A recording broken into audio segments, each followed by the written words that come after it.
इस कार्यक्रम के पुण्यार्चक हैं श्री आरपी जैन, श्रीमती ममता जैन।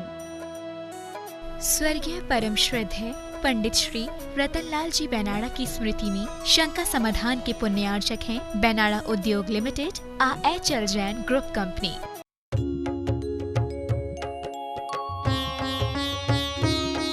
शंका समाधान।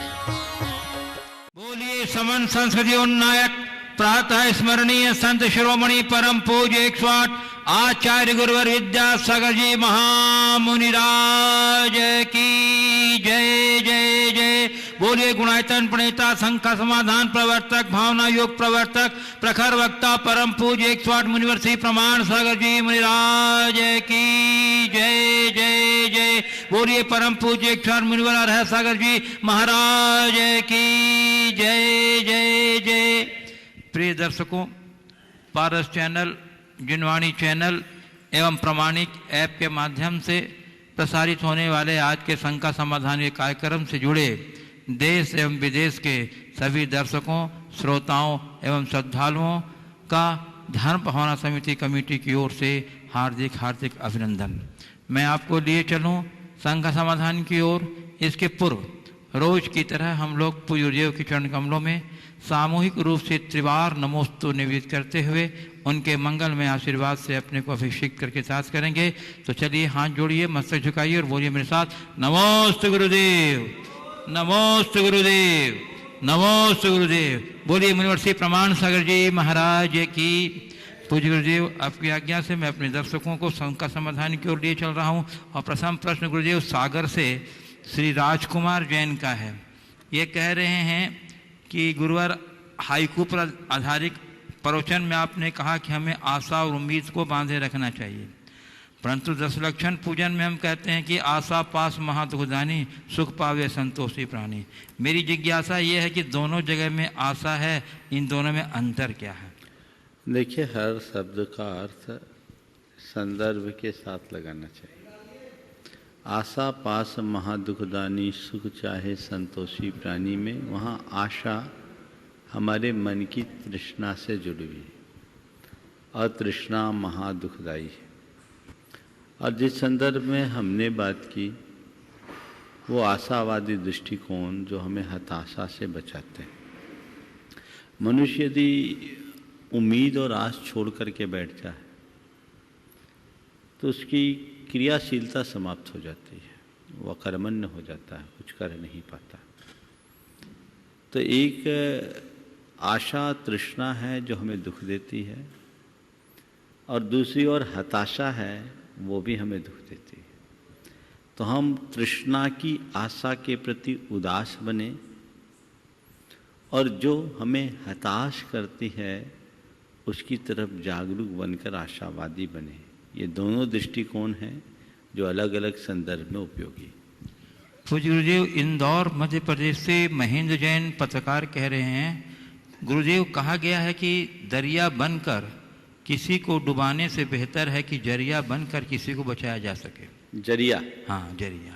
तो महाराज जी, असामान्य और भय के वातावरण में हम लोगों को किस प्रकार मनोबल बढ़ाकर उस स्थिति से बाहर निकालना चाहिए, कृपया मार्गदर्शन दीजिए। बहुत अच्छा वाक्य है, दरिया बनकर किसी को बहाने से बेहतर जरिया बनकर हम किसी को बचा लें।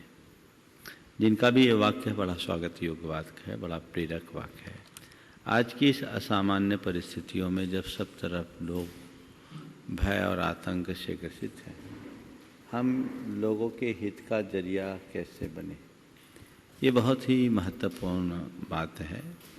देखिए, हम जरिया बन सकते हैं लोगों के हृदय में सकारात्मक भावना जगाकर, उनको मोटिवेशन देकर और ज़रूरत पड़ने पर अपेक्षित सहयोग देकर।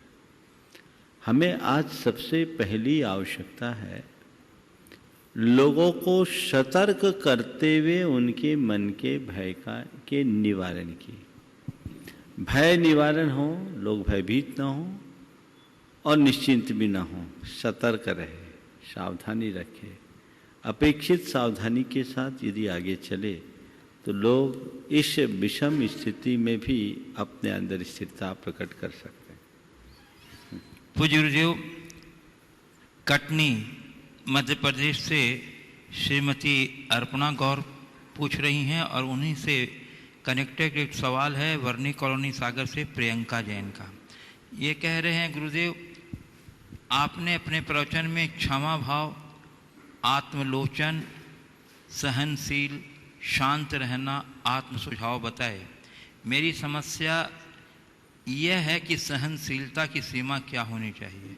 कितना भी विषय से अलग हो जाएं, तब भी हम जिन्हें पसंद नहीं करते हैं उनके प्रति हमारी अभिव्यक्ति तुरंत ही रोष के रूप में व्यक्त हो जाती है। दूसरा इसी से कनेक्टेड सवाल है कि मैंने कहीं पढ़ा था किसी के अनुचित व्यवहार को सहन करना सहनशीलता नहीं बल्कि मूर्खता है। तो महाराज जी इसका अर्थ बताएं। देखिए, सहनशीलता की बात को थोड़ा समझिए। प्राय लोग पूछते हैं सहन करने की भी एक सीमा होती है। मेरी राय में ये भी हमारे अंदर की असहिष्णुता की ही अभिव्यक्ति है। जिन बातों का प्रतिवाद करने से मन में मलिनता, चित्त में उद्वेग और आत्मा को अशांति हो, उन्हें उसकी अंतिम सीमा तक सह लेना चाहिए। अगर हम प्रतिवाद करते हैं तो अशांति बढ़ती है, उद्वेग बढ़ता है, मलिनता आती है, और सह लेते हैं तो शांति रहती है, प्रसन्नता होती है, पवित्रता रहती है। तो मैं आपसे पूछता हूं, प्रतिवाद अच्छा या सहनशीलता? सहनशीलता ना। किस सीमा तक? अंतिम सीमा तक। अब रहा सवाल, अनुचित बातों को सहन करना सहनशीलता नहीं बल्कि मूर्खता है। यहां भी हम उचित अनुचित पर व्यापकता से विचार करें। अगर घर परिवार की छोटी मोटी बातें हैं जिसे हम अनुचित मान रहे हैं, पर उसका प्रतिवाद करने का परिणाम अनुचित लग रहा है, तो हमें अपना नजरिया बदलना पड़ेगा। हाँ, ऐसा कृत्य जिसमें व्यक्ति, परिवार, समाज सबका नुकसान हो रहा, वो अन्यायपूर्ण कृत्य है और इसका प्रतिवाद करने की बात हमारे यहाँ की गई है, सहमति दी गई है। प्रतिवाद करो, पर उसमें भी सीधे सीधे तलवारें मत खींचो। साम दाम दंड और भेद की नीति से करो। जब स्थिति अपरिहार्य है तो प्रतिवाद करने का निषेध नहीं है, लेकिन कब? जब वैसी विषम परिस्थिति हो तब। श्री राम ने रावण के विरुद्ध अस्त्र उठाया, पांडवों ने कौरवों के विरुद्ध अस्त्र उठाया। ये अन्याय का प्रतिवाद था, लेकिन कब? जब और कोई चारा न बचा तब। निश्चित यदि उस घड़ी में प्रतिवाद नहीं होता तो वे कायरों की श्रेणी में आते हैं। हमारी संस्कृति हमें ऐसा पाठ नहीं पढ़ाती। लेकिन प्रायः जिस सहनशीलता की बात की जाती है तो रोजमर्रा के जीवन व्यवहार की छोटी छोटी बातें हैं, वहां हमें चुपचाप सह लेना चाहिए। मैंने एक वाक्य कहा, जिससे मन में मलिनता हो, चित्त में उद्वेग हो और आत्मा में अशांति हो, वैसा प्रतिवाद कभी मत करो। सह लो और समर्थ बन लो। पूज्य गुरुदेव, सागर से पीयूष जैन कह रहे हैं, वक्त से सीखो बदलते रहने का सबक। वक्त कभी खुद को बदलते नहीं थकता। तो महाराज जी, हम बदलते वक्त को कैसे आत्मसात करें कि खुले रहें विचारों से और बंधे रहें संस्कारों से?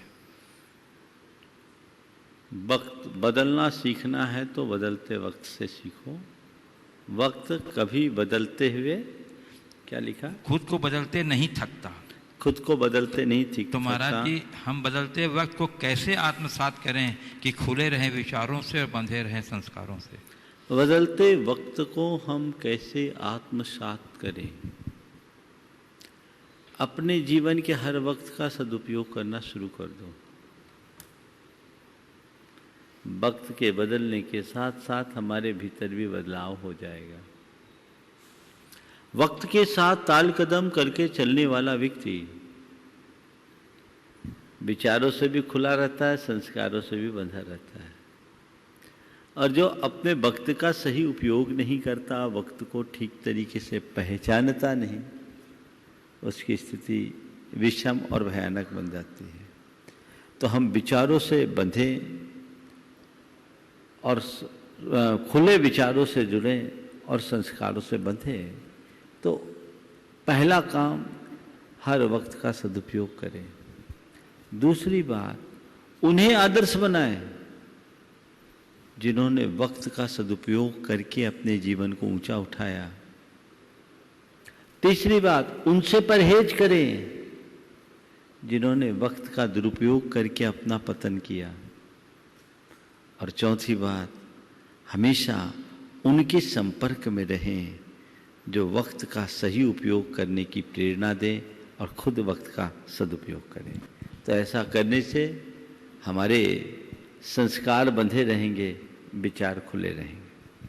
पूज्य गुरुदेव, भरतपुर राजस्थान से डॉक्टर रश्मि जैन कह रही हैं, महाराज जी आपने कई बार बताया है अपनी इच्छाओं को निर्मल बनाने का प्रयत्न करो।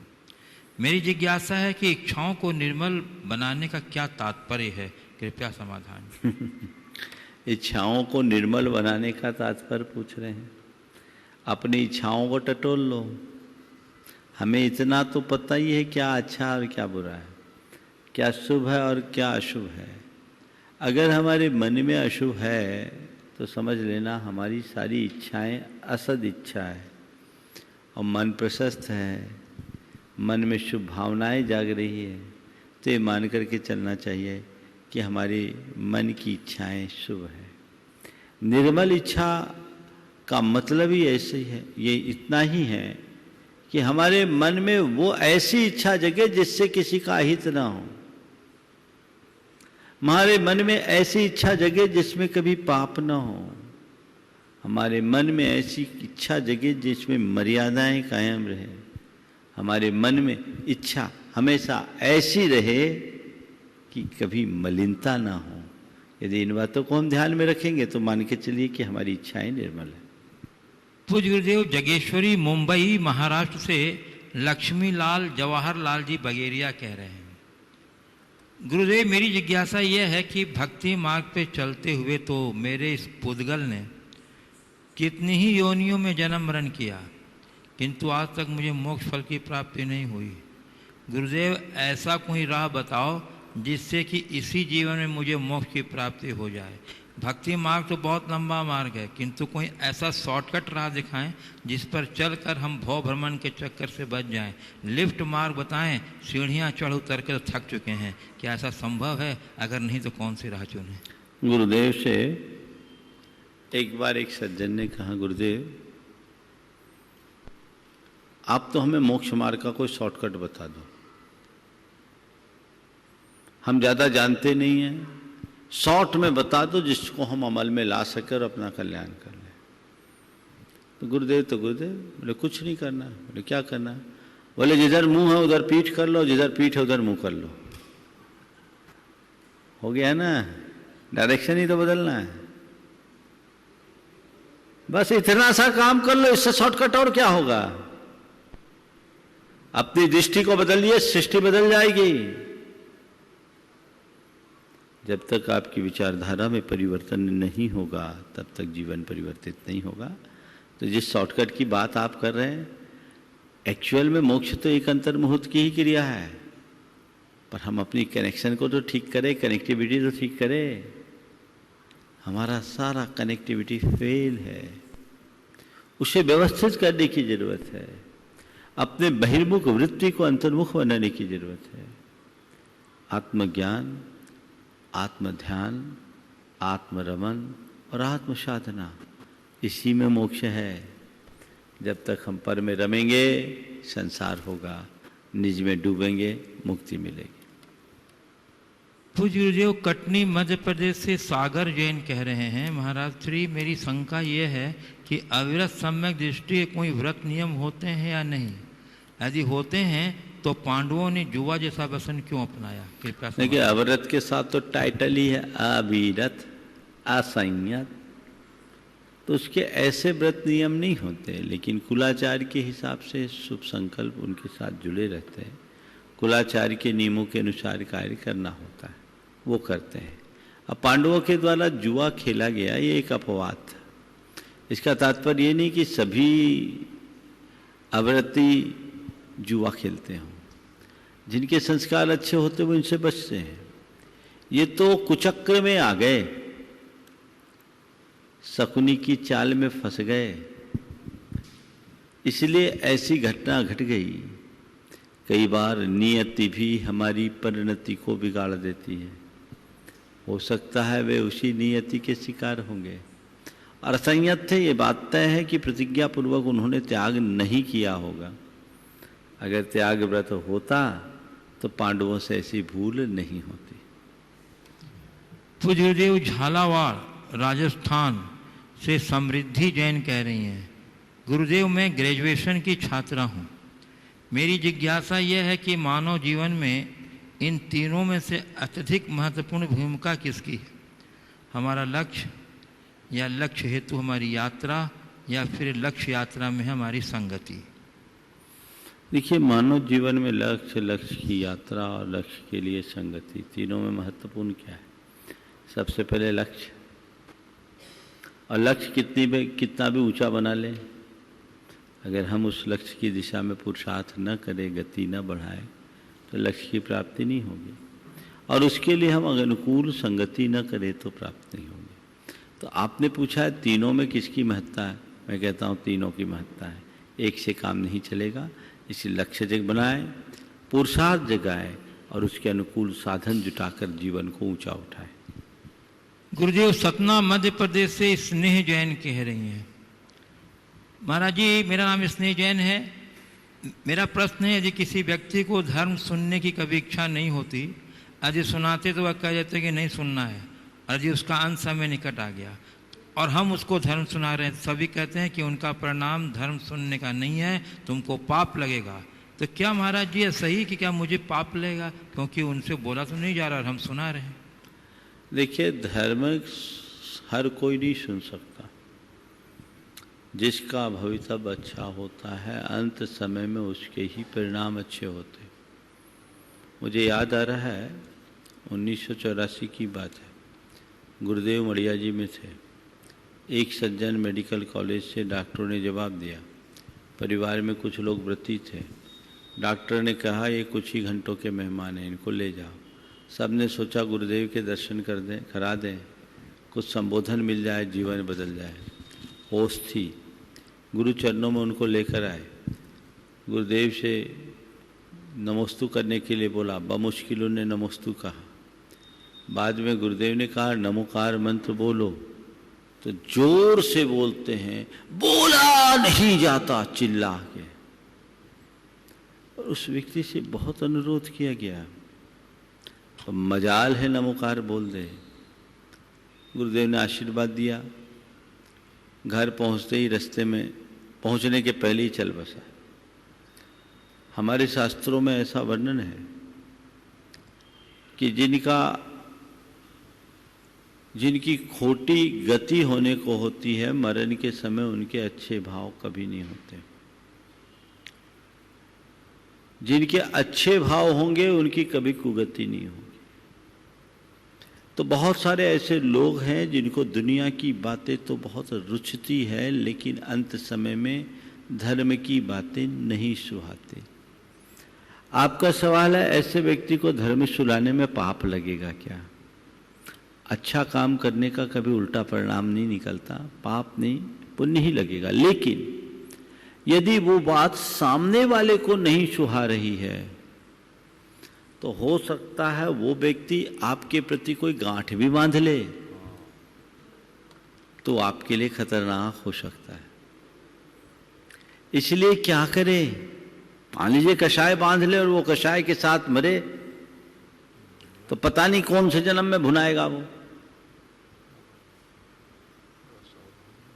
तो ऐसी घड़ी में उनको बड़े प्रेम से मोटिवेट करके उनकी रुचि और उनका उत्साह जगाइए, फिर धर्म की बात सुनाइए।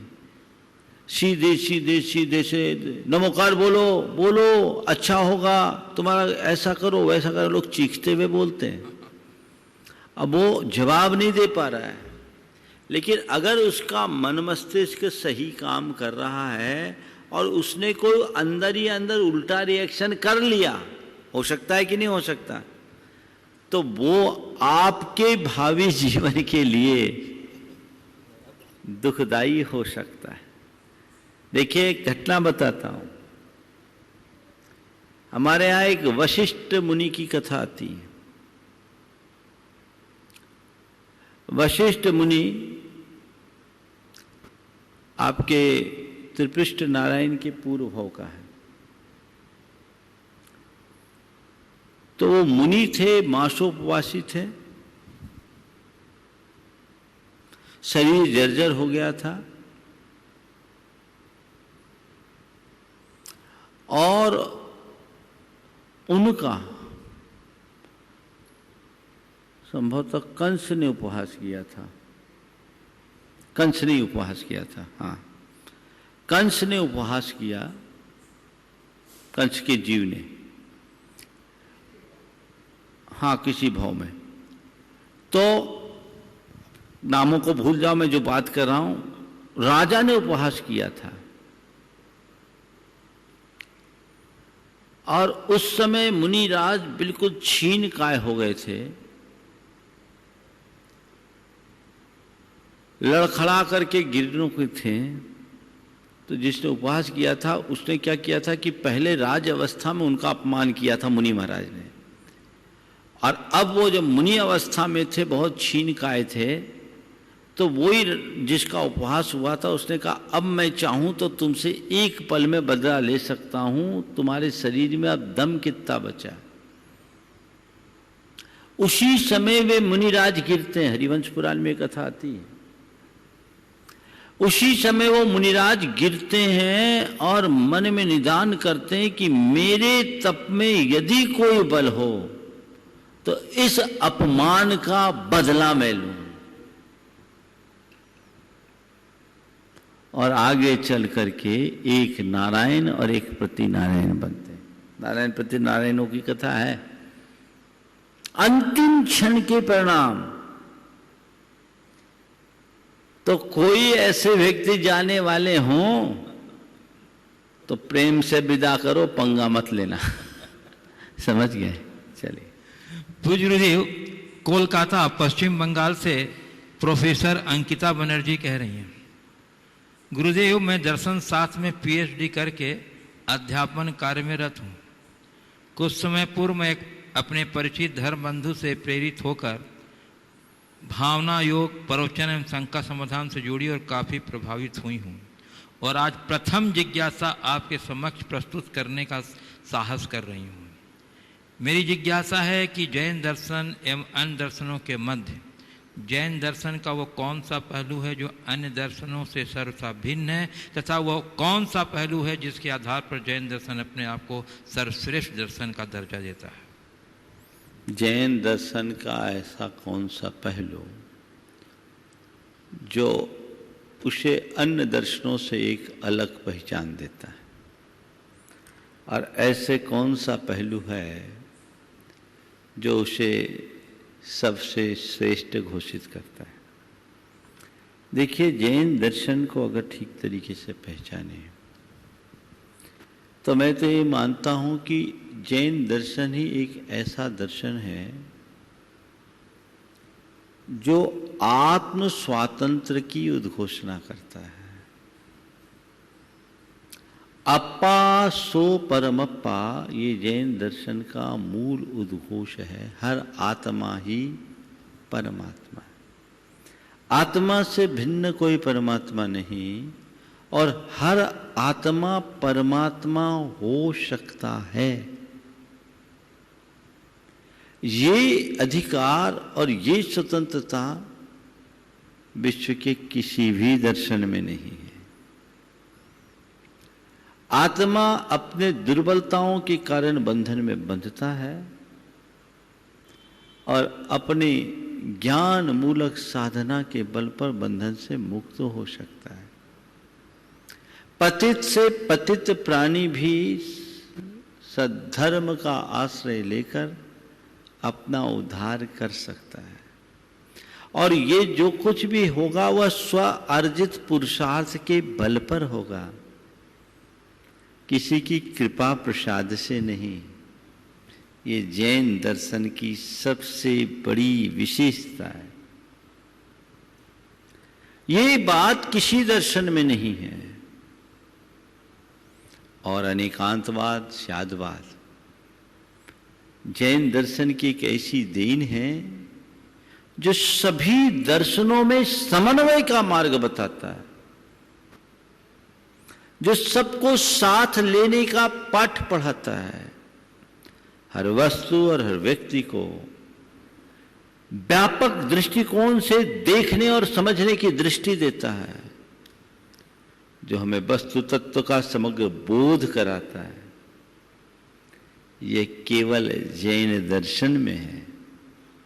तो अनेकांत जैन दर्शन का एक ऐसा पहलू है जो उसे, जिसके बल पर वो सभी दर्शनों में समन्वय स्थापित करके चलने की कला बता सकता है।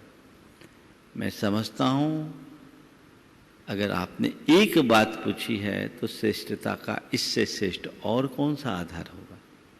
गुरुदेव, कटनी शहनाई गार्डन से श्रीमती मेघा गोल्डी जैन पूछ रहे हैं, गुरुदेव संवेदनशीलता एवं सहनशीलता ये एक दूसरे के पूरक हैं या स्वतंत्र हैं?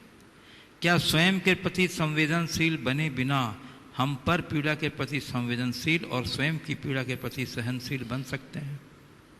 देखिए, संवेदनशीलता और सहनशीलता दोनों अलग अलग चीज है।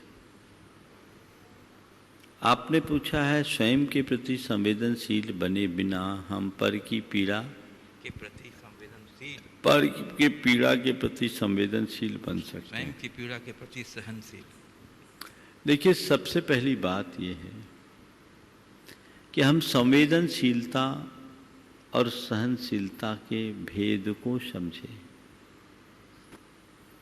संवेदनशीलता हमारे लिए उपयोगी है कब? जब हम दूसरों की पीड़ा से प्रभावित हों तब। दूसरों की पीड़ा से प्रभावित होने पर अगर आंसू बहे तो वो संवेदना है, और निज की पीड़ा से आंसू बहे तो वो वेदना है। संवेदना दोनों में है, लेकिन हमें वेदना नहीं संवेदना की ओर बढ़नी चाहिए। दूसरों की वेदना को, पीड़ा को समझने की दृष्टि जब तक हमारे हृदय में नहीं होगी तब तक हम किसी की सेवा और सहायता के लिए आगे नहीं बढ़ सकते। इसलिए हमें औरों के कष्टों के प्रति संवेदनशील बनना चाहिए। इसी से हमारे हृदय में दया, करुणा और भाव प्रवणता आएगी। रहा सवाल सहनशीलता का, तो अपने कष्टों को सहना।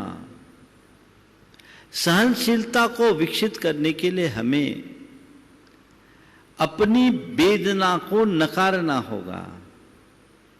ये एक प्रकार का असंवेदन है। कष्ट हो पर कष्ट की अनुभूति ना हो,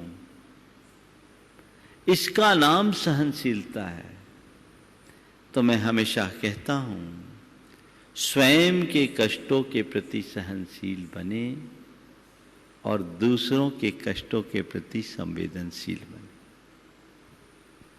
तो गुरुदेव, इंदौर मध्य प्रदेश से श्रीमती शेफाली राजेश जैन काव्यांजलि इंदौर कह रही हैं, गुरुदेव अक्सर ये देखा जाता है कि हमें अच्छी तरह से जानते नहीं वे हमारे बारे में बहुत कुछ बोल जाते हैं, और जो हमें अच्छे से जानते हैं उन्हें कुछ बोलने की आवश्यकता ही नहीं होती। ऐसा क्यों होता है गुरुदेव? किसी को अच्छे से जाने पहचाने बिना कुछ भी कहने का अधिकार किसने दिया, और ऐसा करना कहाँ तक उचित है, और हम ऐसे व्यक्तियों की टिप्पणी को कितना महत्व देना चाहिए? आजकल फैशन बन गया किसी के विषय में भी अपनी राय प्रकट करने, जानो नहीं पहचानो नहीं, कोई लेना नहीं देना नहीं, अपनी राय जाहिर कर देना। और आपको अपनी राय जाहिर करने का एक अच्छा माध्यम भी मिल गया है, सोशल मीडिया, जिसके माध्यम से रात दिन कचरा फैलाने का काम करना, ये कतई अच्छी बात नहीं है। अगर कोई व्यक्ति हमारे बारे में कोई ऐसी जानकारी फैलाता है जो सही नहीं है और वो हमें नहीं जानता, तो हमें प्रभावित नहीं होना चाहिए। भैया वो हमें जानता नहीं इसलिए फैला रहा है, फैलाने दो। जो जानेगा वो कभी फैलाएगा नहीं। हम प्रभावित ना हो, अप्रभावित रहने की कला विकसित करें और ऐसे लोगों से सुरक्षित दूरी बनाकर चलें।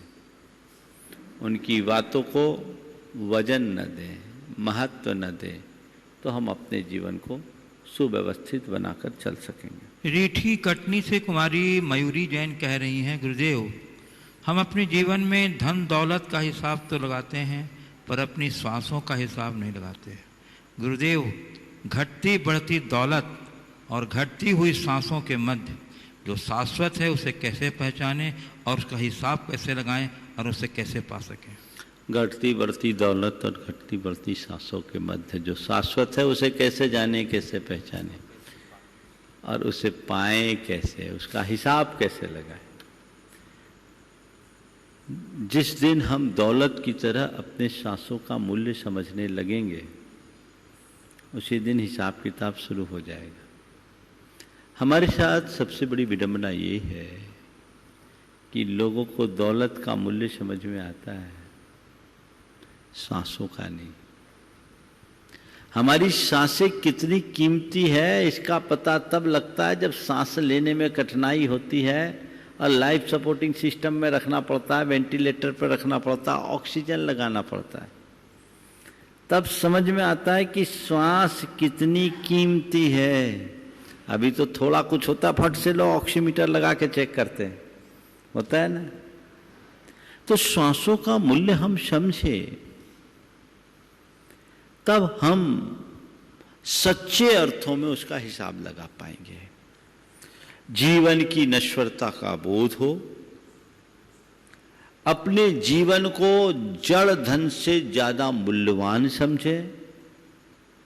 जड़ धन तो पाकर के फिर भी खो करके दोबारा पाया जा सकता है, लेकिन जीवन धन को खो देने के बाद दोबारा प्राप्त कर पाना बहुत कठिन है।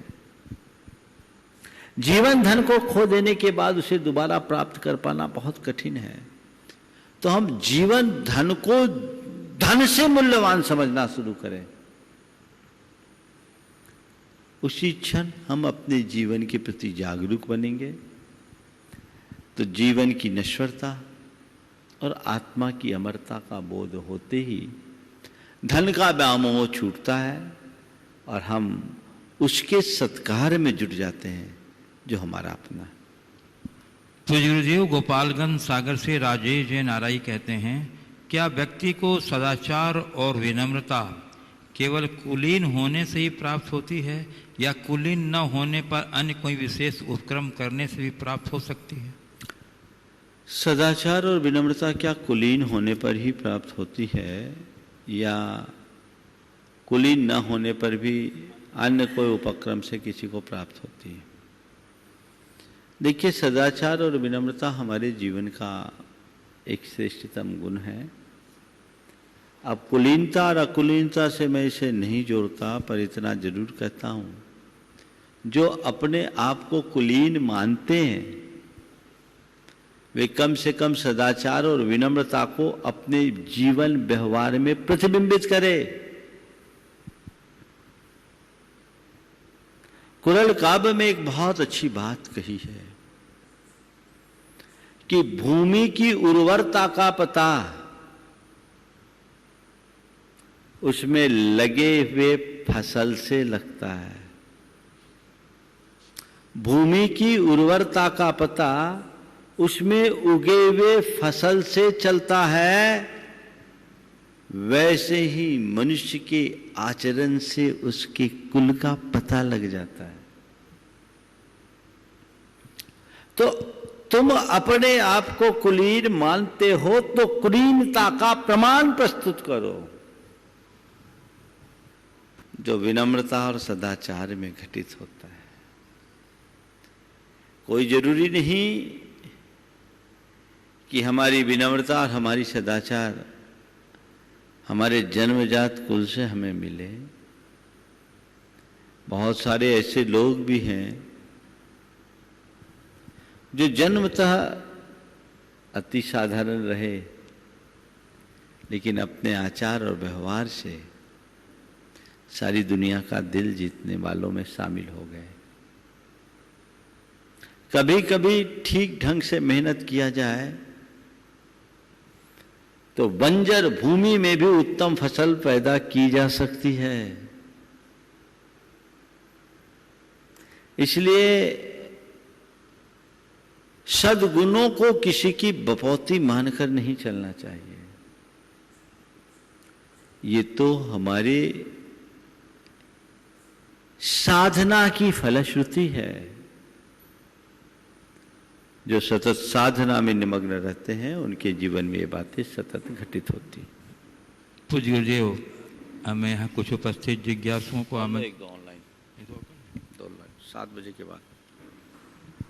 गुरुदेव, श्री गंगानगर राजस्थान से राहुल जंगीर अच्छा कह रहे हैं, गुरुदेव मैं जैन नहीं हूँ मगर आपके विचारों से अत्यधिक प्रभावित हूँ।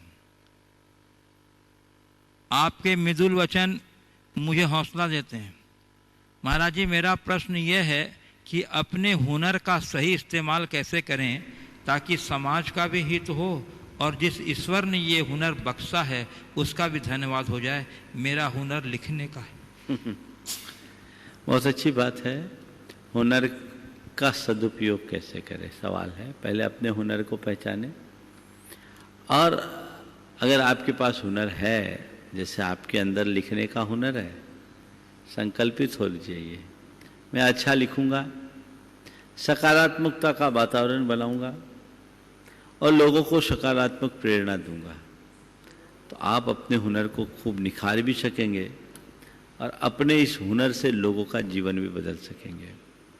हर व्यक्ति के भीतर कुछ नैसर्गिक प्रतिभा होती है और कुछ वह अपने पुरुषार्थ के बल पर अर्जित करता है। तो आपके पास जो भी प्रतिभा है, हुनर है, क्षमता है, आप उसे पहचानिए और रचनात्मक दिशा में लगिए, इधर उधर न लगिए। हमारी दृष्टि पूरी तरह से कंस्ट्रक्टिव होनी चाहिए और हमें हमेशा क्रिएटिव कार्यों में जुटने का प्रयत्न करना चाहिए। अगर हमने अपनी मानसिकता को इस तरीके से ढाल लिया तो जीवन में बहुत बड़ा बदलाव घटित हो सकता है। पूज्य गुरुदेव, भोपाल मध्य प्रदेश से महक जैन कह रही हैं, अगर हमारे साथ किसी ने कुछ गलत किया है फिर हमने अपने आप को उससे दूर कर लिया है जिससे वो हमें दोबारा नुकसान न पहुंचा सके, हमारे मन में उसके लिए कोई गांठ नहीं है और हमने उसे दिल से क्षमा भी कर दिया है, लेकिन अब तो वो हमसे माफ़ी मांग रहा है और दूसरा मौका भी मांग रहा है। महाराज जी बताइए, हम ऐसी दुविधा में क्या करें जहाँ एक तरफ तो हम वापस उसके पास से जाना चाहते हैं और दूसरी तरफ इस बात का डर भी है कि कहीं इससे हमारे जीवन को खतरा तो नहीं है, क्योंकि हमें नहीं पता कि वो सच में माफ़ी मांग रहा है, केवल मीठी बातें कर रहा है। देखिए, बात बिल्कुल सही है। अगर कोई माफ़ी मांगने आया है तो हमें हृदय से माफ़ी दे देना चाहिए।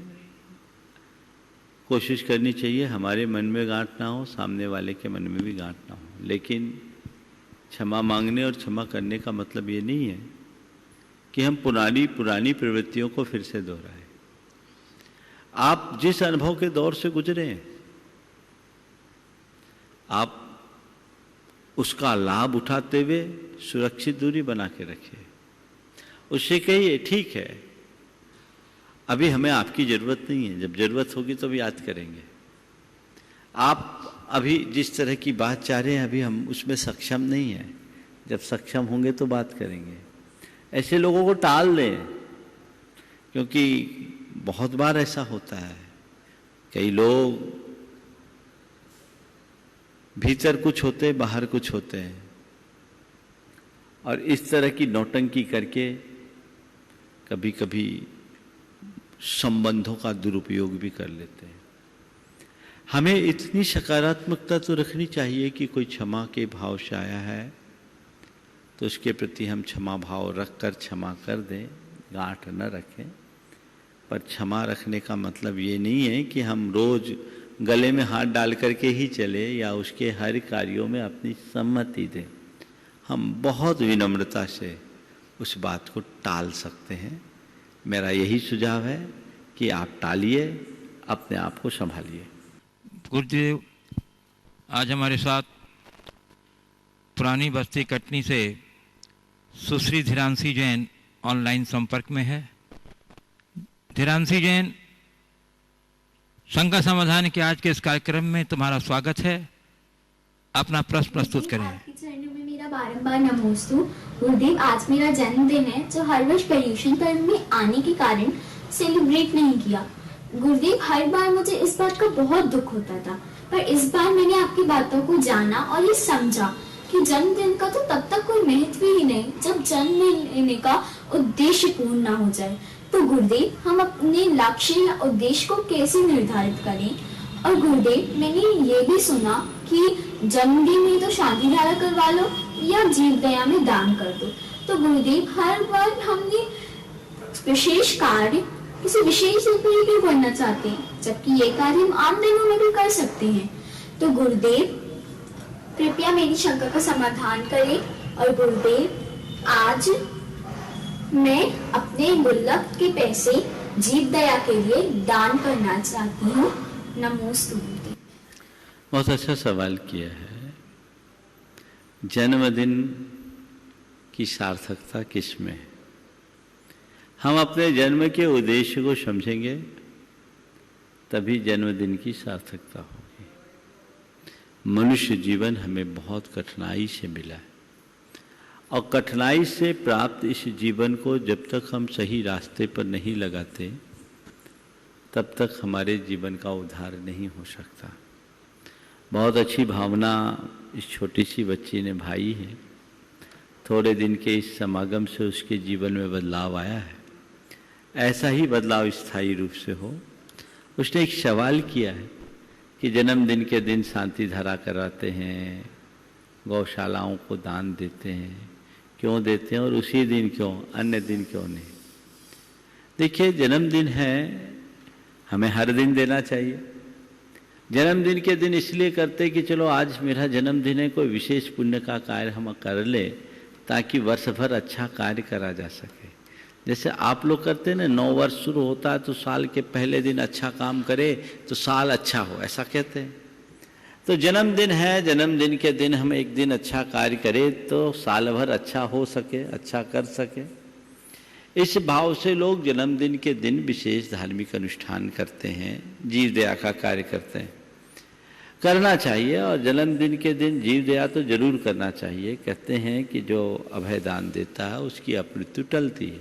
ये हमारी पुण्यवर्धक क्रियाएं हैं। लेकिन इसका अर्थ ये नहीं कि केवल जन्मदिन के दिन करो। अपनी शक्ति और सामर्थ्य के अनुरूप जब तक हमारे पास अनुकूलता हो, अवसर हो, हमें ऐसा करते रहना चाहिए। बहुत बहुत आशीर्वाद है। और इस छोटी सी बच्ची ने अपने सारे पैसे, जिसमें रक्षाबंधन के भी पैसे थे, जीव दया के कार्य में किए। ये उनके संस्कारों का प्रतिफल है। निश्चित छोटी सी उम्र में इस तरह के दान करने के भाव रखने वाले कालांतर में महादानियों में अपना स्थान बनाने के अधिकारी होंगे। मैं यही भावना भावता हूँ। तो ये मैं कुछ उपस्थित जिज्ञासुओं को आमंत्रित करना चाहता हूँ। प्रथम प्रश्न के लिए श्री मुकेश जैन, मेट्रो, गुणायतन ट्रस्टी, दिल्ली। और जब तक आ गए और उसके बाद तैयार रहेंगी श्रीमती रितु जैन कटनी, विश्व परिवार कटनी। नमोस्तु भगवान, नमोस्तु। गुरुवार, ये आपके बीते दिन में आपने एक मन के कचरे पे प्रवचन दिया था, उससे ही संबंधित 2 छोटी छोटी शंकाएं हैं, आपकी आज्ञा हो तो प्रस्तुत करूं। पहला है गुरुवार कि डिप्रेशन का कारण मन में पलने वाले विचारों का कूड़ा है या बाहरी परिस्थितियां, इससे दोनों ही परिस्थितियों में कैसे बचना चाहिए? क्योंकि हमने देखा है भावना योग में जो ऑटो सजेशन देखते हैं उससे डिप्रेशन को, काफ़ी लोगों से सुना है कि डिप्रेशन कम होता है। और दूसरा गुरुवार कि आपने प्रवचन में मन के कचरे का स्वरूप एवं उसके सफाई के उपाय बताए, हम उसके अनुसार उनका प्रयोग भी अपने जीवन में कर रहे हैं, परंतु गुरुदेव कचरा पूर्ण रूप से साफ हुआ या नहीं हुआ, इसके आकलन का मापदंड क्या होगा? देखिए, सबसे पहला सवाल, डिप्रेशन का कारण बाहर की परिस्थितियां या मन का कचरा। डिप्रेशन मानसिक पीड़ा है और ये पूरी तरह मन से संबद्ध है। डिप्रेशन तनाव का प्रतिफल है। तनाव की अधिकता मनुष्य को अवसाद में ले जाती है। तनाव क्यों होता है? जब परिस्थिति और मनस्थिति के मध्य सामंजस्य नहीं बनता। बाहर की परिस्थितियां कुछ होती है और मनस्थिति कुछ होती है, हम चाहते कुछ है, घटता कुछ है, तनाव हो जाता है। यही तनाव कालांतर में व्यक्ति को अवसाद की ओर मोड़ देता है। दूसरी ओर डिप्रेशन का एक बड़ा कारण है आत्मविश्वास की कमी या कमजोर मनोबल। तीसरा कारण है नकारात्मक चिंता, नकारात्मक सोच। ये कुछ ऐसे कारण हैं जिसके कारण मनुष्य बहुत जल्दी डिप्रेशन में आ जाता है। इनमें बाहर की परिस्थितियां उतनी जिम्मेदार नहीं है जितने की हमारी मनस्थिति। डिप्रेशन के घड़ी में व्यक्ति को यदि सही मार्गदर्शन और मोटिवेशन मिल जाए तो वह उससे बड़े आसानी से बाहर आ सकता है। आपने खुद कहा कि भावना योग के माध्यम से बहुत सारे लोग डिप्रेशन से बाहर आए हैं। मैं तो चाहूँगा कि आने वाले दिनों में जिन लोगों को इस तरह के लाभ हुए हैं वे अपने अनुभव जरूर भेजें और इस कार्यक्रम में नियमित 1-2 व्यक्ति के अनुभव लोगों तक पहुँचाया जाए ताकि दूसरे लोग उससे प्रेरित होकर अपने जीवन में इसका अनुकरण कर सकें। कचरा साफ हुआ है या नहीं, इसका अनुभव कैसे किया जाए? सीधी बात है, बदबू घटी है या नहीं ये देख लो। अगर बदबू बरकरार है तो कचरा भरा है, बदबू मिटी है तो कचरे की सफाई हुई है।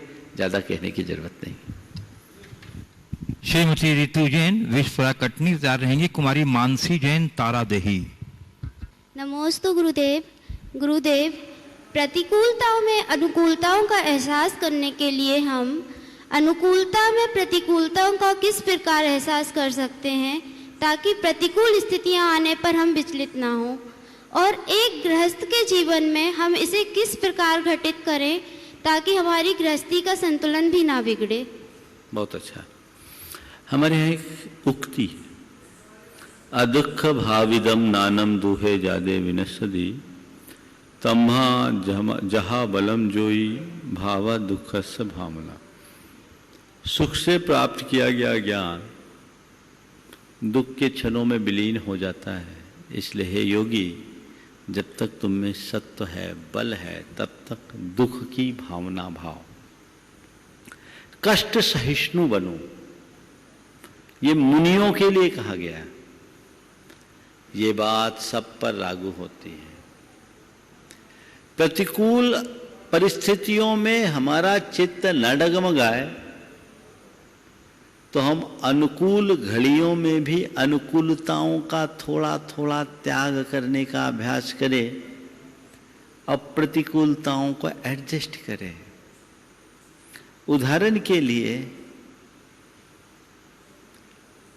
आप प्रचंड धूप में नहीं बैठ सकते तो कोई बात नहीं, घर में एसी रहने पर भी पंखा से काम चलाने का अभ्यास तो करें। एसी है, ठीक है, लेकिन एसी हो और हम एसी का उपयोग करें, कोई जरूरी है क्या? हम काम चला लें। और ऐसे लोगों की ऐसी तैसी होती जब पावर कट होता है, हालत खराब हो जाती, कहीं के नहीं रहते हैं। ये एक उदाहरण है। हम स्वेच्छापूर्वक अपने सुख भोग की सामग्री का त्याग करें, ताकि अचानक कोई ऐसी परिस्थिति आ जाए तो हम अंदर से मजबूत बने रहें, टूटे नहीं।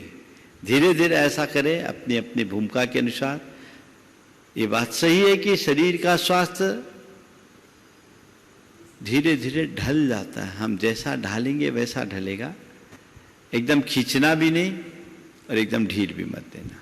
इसी से आगे बढ़ना। कुमारी मानसी जैन, तारादेही। गुरुवर के चरणों में त्रैवार नमोस्तु। गुरुवर, अगर आपकी आज्ञा हो तो मैं आपके सामने एक छोटा सा इलस्ट्रेशन दृष्टांत पेश करना चाहूंगी, जो कि रियल इंसिडेंट पर बेस्ड है। बोलो। महाराज जी, अरेंज मैरिज का सिनेरियो था। लड़का दिल्ली से था और महाराज जी, लड़के और लड़की दोनों के फैमिलीज़ ने सारी कंपैटिबिलिटीज़ को मैच करके, फाइनेंशियल कंपैटिबिलिटी को मैच करके, दोनों के फाइनेंशियल बैकग्राउंड को मैच करते हुए और एजुकेशनल बैकग्राउंड को मैच करते हुए लड़के और लड़की के कंसेंट से शादी पक्की कर दी। महाराज जी, लड़का पीएचडी होल्डर होने के साथ ही साथ एसोसिएट प्रोफेसर भी था और लड़की भी फाइनेंशियल इंडिपेंडेंट थी और वो ऑस्ट्रेलिया में जॉब करने के साथ साथ अर्निंग भी करती थी। तो महाराज जी, शादी हो गई परिवार फैमिली के कंसेंट से सबसे। लड़के और लड़की ने एक साल तक लॉन्ग डिस्टेंस किया। फिर लड़के को अपॉर्चुनिटी मिली ऑस्ट्रेलिया में ट्रायल के लिए। उसने वहाँ पे अप्लाई किया प्रोफेसर की पोस्ट के लिए, तो उसको ट्रायल के लिए वहाँ बुलाया गया। तो महाराज जी, जैसे ही वह वहाँ पहुँचा तो उसकी वाइफ ने उसको अवॉइड करना शुरू कर दिया।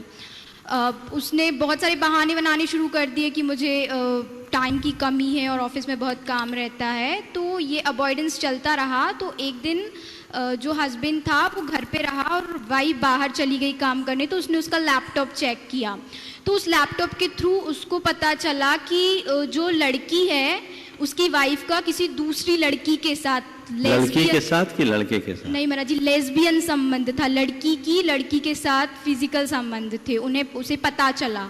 तो जब उसे ये पता चला तो उस चैट में ये भी था महाराज जी कि हम लड़की और लड़की की चैट में ये था कि हम दोनों जॉब कर रहे हैं और पढ़ाई भी कर रहे हैं। तो तुम अपने हस्बैंड को ये मत बताना कि लाइक तुम अपने हस्बैंड के सामने ये कन्फेस मत करना, एक्सेप्ट ही मत करना कि हमारा ऐसा रिलेशन है, क्योंकि हम उससे पैसे ऐंठते रहेंगे क्योंकि वो अच्छी पोस्ट पे है। तो महाराज जी, फिर शादी के ये सब पता चलने के बाद उसने डिवोर्स के लिए फाइल किया। तो महाराज जी, शादी टूट गई, सेपरेशन हो गया। तो महाराज जी, मेरा प्रश्न ये है कि आज की चकाचौंध में हम ऐसे संबंधों से कैसे बचें? और महाराज जी, इसी के साथ मेरा प्रश्न यह भी है कि महाराज जी, अरेंज मैरिजेस अगर ऐसे हों जिनमें 3 लोगों की जिंदगियां बर्बाद हो रही हैं, तो ऐसे परिप्रेक्ष्य में लव मैरिज की क्या महत्व होनी चाहिए? और आशय, तुम्हारा समय थोड़ा कम है, तुम्हारे प्रश्न को मैं समझ गया। जो तुमने घटनाक्रम दिया, क्या ये लव मैरिज में नहीं हो सकता? लव मैरिज में और ज़्यादा होता है, समय भी कम है। मैं ऐसे ऐसे घटनाएं सुना सकता हूं कि रोंगटे खड़े हो जाए, कैसे बेवकूफ़ बनाया जाता है। ये संस्कार रहित शिक्षा का कुपरिणाम है। ये समझदारों के पागलपन के लक्षण है। काश इनमें अच्छे संस्कार होते हैं तो मर्यादाओं का इस तरीके से हनन नहीं होता और ऐसी दुविधाएं नहीं होती। मैं ये कहूँगा कि अरेंज मैरिज में ऐसा अगर हुआ है तो मैरिज अरेंज होने के कारण नहीं हुआ, उनमें से उनकी दुर्बलता के कारण ऐसा हुआ। ये किसी के साथ भी हो सकता है। इन सब से बचने का एक ही उपाय है कि लोग अपने मर्यादाओं के प्रति दृढ़ रहे। समय कम है, फिर इस विषय में कभी चर्चा करूँगा। नमोस्तु महाराज जी। पूज्य गुरुदेव, देवदेव महासंघ के लिए आज भी बहुत सारी स्वीकृतियाँ आई हैं, मैं जरूर उनके नाम उल्लेख कर रहा हूँ। श्री 1008 चिंतामणि पासना दिगंबर जैन मंदिर पालड़ी अहमदाबाद गुजरात 71,000 रुपये की राशि प्रदान की है। रश्मि गुप्ता भरतपुर राजस्थान, ईश्वरलाल हरिलाल शाह परिवार, इन दोनों महानुभावों ने 21 झोर गुजरात से इन्होंने 21,000 रुपये की राशि प्रदान की है। श्रीमती उषा पद्म कुमार जैन, डॉक्टर रुचि गगन जैन नागपुर महाराष्ट्र, कस्तूरी जैन कटनी, इन दोनों महानुभावों ने 15,000 रुपये की राशि प्रदान की है। श्री राम निरंजन सरावगी कोलकाता पश्चिम बंगाल, पूनम चंद रजनी संजय जी कविता जैन जयपुर राजस्थान, श्रीमती गुणमाला देवी, श्रीमती सरिता रमेश पूजा रोहित लब्धि राहुल रियांस मिशय दिविना गंगवाल सूरत गुजरात, उषा देवी जैन गोंदिया, अनिल जैन कटनी, भावरी देवी जैन तिनसुकिया आसाम, सचिन किरण शाह सोलापुर, धर्मचंद सुलोचना देवी मोदी चैरिटेबल ट्रस्ट कोलकाता पश्चिम बंगाल, सुभाष कुमार माया देवी जैन कासलीवाल रफीगंज बिहार वाले हावड़ा, इन सभी महानुभावों ने 11,000 रुपये की राशि प्रदान की है। सबों की उदारता के लिए बहुत बहुत साधुवाद और आपको गुरुदेव का मंगल आशीर्वाद।